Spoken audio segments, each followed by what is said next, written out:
Hi hello friend, आप सभी कैसे हैं। मैं उम्मीद करती हूँ कि आप सभी अच्छे से होंगे।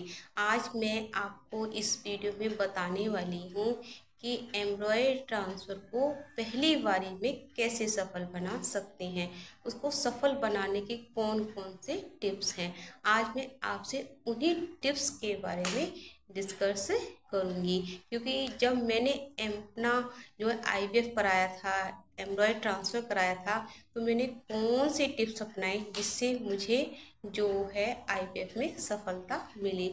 आज मैं आपसे उन्हीं टिप्स के बारे में डिस्कस करूँगी। जब भी आप अपना एम्ब्रॉयडरी ट्रांसफ़र कराएं तो एक्सपीरियंस वाले डॉक्टर से ज़रूर कराएं, क्योंकि जितनी आपकी एक्सपीरियंस वाले डॉक्टर की जो है टीम्स होगी, जिनका आईवीएफ की सफलता दर अच्छी होंगी, उतने ही आपका एम्ब्रॉयडरी ट्रांसफ़र में सफल होने के ज़्यादा चांसेस रहते हैं। क्योंकि आपके एम्ब्रॉयडरी कितने भी अच्छे बने हो, कितनी अच्छे ही एम्ब्रॉयडरी की क्वालिटी हो, ए ग्रेड के हो, वह भी किसी भी काम के नहीं होते जब तक आपका एक्सपीरियंस वाले डॉक्टर्स नहीं हो जाते।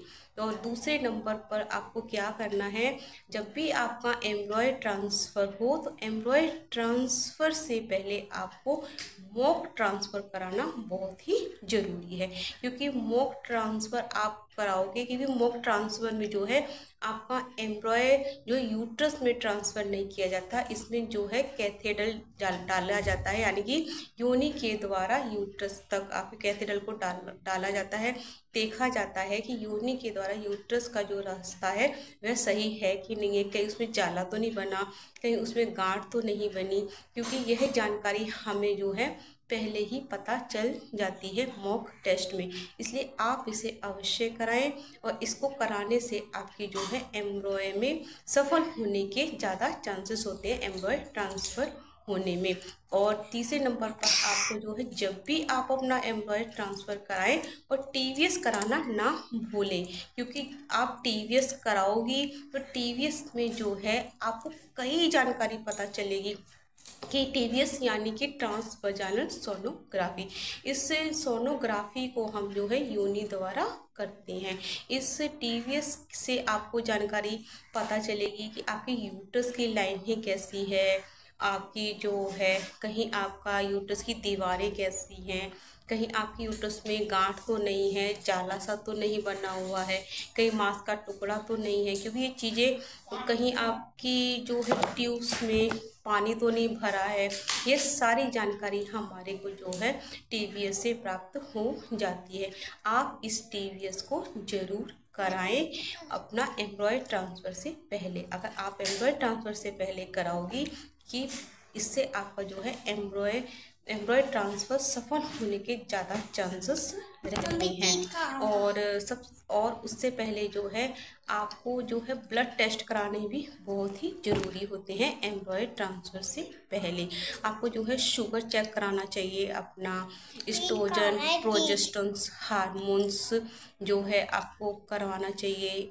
और आपकी जो है थायराइड चेक कराना चाहिए, क्योंकि थायराइड का लेवल होना बहुत ही ज़रूरी है। कहीं नई चीज़ बाद में खाना है। और जब आपका जो है थायराइड का लेवल सही होगा, एस्ट्रोजन प्रोजेस्ट हार्मोन सही होगा, और आपको जो है शुगर आपका सही होगा, तो आप ये चीज़ें पहले ही करा लोगी तो आपका जो है एम्ब्रॉयडरी ट्रांसफ़र होने में सफल होने के काफ़ी हद तक चांसेस रहते हैं। क्योंकि यह टेस्ट मैंने भी जो है एम्ब्रॉयडरी ट्रांसफ़र से पहले अपना थायराइड चेक करवाया था, और एस्ट्रोजन प्रोजेस्टेरोन कई हार्मोन्स मैंने पहले ही चेक करवा लिए थे एम्ब्रॉयडरी ट्रांसफ़र से पहले। क्योंकि कई चीज़ें जो होती हैं डॉक्टर्स नहीं बता पाते हैं, क्योंकि उनके पास इतना पेशेंट होता है, तो मैं आपको बता रही हूँ। और जब आपकी जो दवाइयाँ चल रही होती हैं एम्ब्रॉयडरी ट्रांसफ़र से पहले, जैसे किसी की शुगर की चल रही होती है, किसी को थायराइड की चल रही होती है, किसी को मल्टीविटामिन, फॉलिक एसिड, इन दवाइयों को लेना बिल्कुल ना भूलें। इन दवाइयों को आप रेगुलर लें, टाइम टू टाइम लें। ये दवाइयाँ जो है आपकी एम्ब्रॉयडरी को पहली बारी में सफल बनाने के काफ़ी हद तक मददगार साबित होती हैं। और एक और मैं बात बताना चाहती हूँ, ये मेरी पर्सनल बात है, अगर आपका आईवीएफ जो है पहली बारी में फेल हो गया है, जब आप दूसरी बार IVF कराएं, अगर आपकी एज 35 से ज़्यादा है, क्योंकि जब मेरी एज मैंने IVF कराया था तो मेरी जो एज थी 35 से ज़्यादा थी, यानी 36 थी, तो आप जो है 3 एम्ब्रॉयड ट्रांसफ़र ज़रूर कराएं, और वो भी ब्लास्ट कराने हैं। 5 डे के आपको ब्लास्ट ट्रांसफ़र कराने हैं, क्योंकि आप 3 एम्ब्रॉयड ट्रांसफ़र कराओगी तो उसमें कम से कम कोई ना कोई एक तो आपको आपका जो है यूट्रस की लाइन से चिपक जाएगा और आपको प्रेगनेंसी हो जाएगी। इसमें आपके जो है एम्ब्रॉयड ट्रांसफ़र होने में, सफल होने में काफ़ी हद तक चांसेस बन जाते हैं। इसलिए आप जो है कम से कम 3 एम्ब्रॉयड ज़रूर ट्रांसफ़र कराएं। और आपको विशेष तौर पे याद रखना है कि जब आपका एम्ब्रॉयड ट्रांसफ़र हो जाता है तो आपको बेड रेस्ट नहीं करना है, क्योंकि आप बेड रेस्ट, जितना आप बेड रेस्ट करोगी आपका ब्लड फ्लो रुक जाएगा, आपका ब्लड फ्लो कम हो जाएगा और आपकी IVF की सफलता दर जो है काफ़ी कम हो जाएगी, आपकी टेंशन बढ़ जाएगी। आप सोचते रहोगे कि मेरा पॉजिटिव है या नेगेटिव रिपोर्ट है, तो इसके बारे में आप सोचते रहोगे, टेंशन बढ़ जाएगी। इसमें जो है आपको टेंशन बिल्कुल भी नहीं लेनी है। टेंशन को कम करने के लिए आप जो है किताबें पढ़ सकती हैं, गाना सुन सकती हैं, और अपने हाथों पे मेहंदी लगा लो आप, इससे आपका टाइम पास हो जाएगा। और फ़नी वाली जो आप मूवी देख सकते हैं जिसमें आपको ज़्यादा से ज़्यादा हंसी आए, और ये हंसी वाले हार्मोन जितने अच्छे आपके शरीर में होंगे उतने ही आपको IVF में सफल होने के ज़्यादा चांसेस रहते हैं। और इससे आपका एम्ब्रॉयड ट्रांसफ़र जो है पहली बारी में ही सफल हो जाता है। क्योंकि मैं इसलिए वीडियो बना रही हूँ क्योंकि पंखा मैंने बंद कर रखा है, क्योंकि मैं पंखा चालू में बनाऊँगी तो आवाज़ आपको मेरी नहीं पहुँचेगी, इसलिए बहुत ही गर्मी लग रही है मेरे को। और अब मान लो आप ऑफिस वूमेन वाली है, ऑफिस जाने वाली महिला हैं, तो आप ऑफिस जा सकती है। अगर आपके ऑफिस काम करते हो और आपको ऑफिस में कोई टेंशन ना हो, और कोई ऑफिस वाला काम ऐसा ना हो जिससे आपको टेंशन मिले, और आपको टेंशन वाला काम होता है जिससे आपको टेंशन होती है, तो आप 15 दिन की छुट्टी ले सकते हैं जब तक आपका जो है प्रेगनेंसी की रिपोर्ट नहीं आ जाती।